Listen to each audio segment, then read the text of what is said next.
ભારતે ચીન સહિત ઘણા પાડોશી દેશોની કંપનીઓને છૂટછાટ આપવાનો એક નિર્ણય કર્યો છે।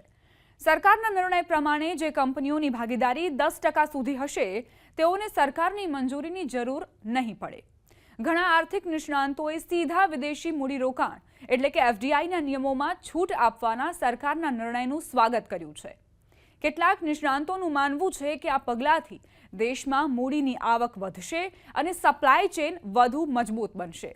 અર્થશાસ્ત્રી એસપી શર્માએ જણાવ્યું કે આ સમયે ભારતે ચીન અને અન્ય સરહદી દેશો માટે એફડીઆઈ નિયમોમાં છૂટ આપી છે। તે એક મોટું પગલું છે। આથી ઓટોમેટિક રૂટ હેઠળ 10% સુધી લાભકારી માલિકીના રોકાણને મંજૂરી મળી છે। આ ઉદારીકરણ તરફનું એક મહત્વપૂર્ણ પગલું છે।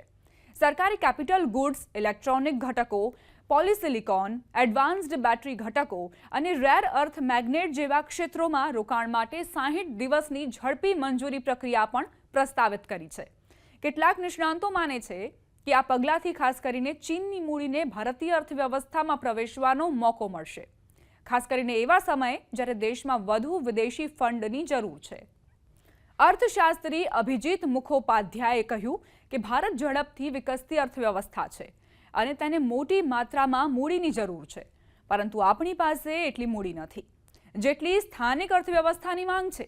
આપણા પોતાના દેશમાં રોકાણ કરવા માટે પૂરતા પૈસા નથી, તેથી જ આપણે દુનિયાના અન્ય દેશોથી વધારાની મૂડી લાવવા માંગીએ છીએ।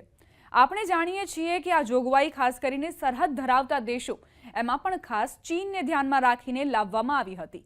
જો કે આ છૂટછાટ છતાં આ રોકાણો દ્વારા ચીનમાંથી મહત્વપૂર્ણ ટેકનોલોજી ટ્રાન્સફર થશે કે નહીં તે અંગે કેટલાક નિષ્ણાંતો શંકા વ્યક્ત કરે છે। અભિજીત મુખોપાધ્યાયે જણાવ્યું કે ટેકનોલોજી ક્ષેત્રમાં મોટો સંઘર્ષ ચાલી રહ્યો છે। જો તમે અમેરિકા અને ચીન વચ્ચેનો સંઘર્ષ જુઓ તો તેમાં ટેકનોલોજી એક મોટું કારણ છે। મુખોપાધ્યાયે આશંકા વ્યક્ત કરી કે મને નથી લાગતું કે ચીન પોતાની ટેકનોલોજીનો કોઈ મોટો ભાગ અહીં શેર કરવા તૈયાર થાય। સાથે જ તેમણે કહ્યું કે બજારના સામાન્ય નિયમ મુજબ થોડીક ટેકનોલોજી સ્થાનિક અર્થવ્યવસ્થામાં ધીમે ધીમે પહોંચતી રહે છે, તેથી થોડોક લાભ મળી શકે, પરંતુ જો આપણે આશા રાખીએ કે ચીનથી ભારતને મોટી ટેકનોલોજી મળશે તો એવું થવાની શક્યતા ઓછી છે।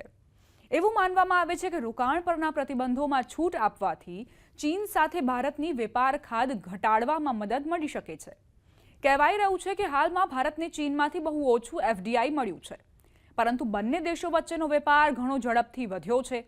ચીન હવે ભારતનો બીજો સૌથી મોટો વેપારી ભાગીદાર બની ગયો છે।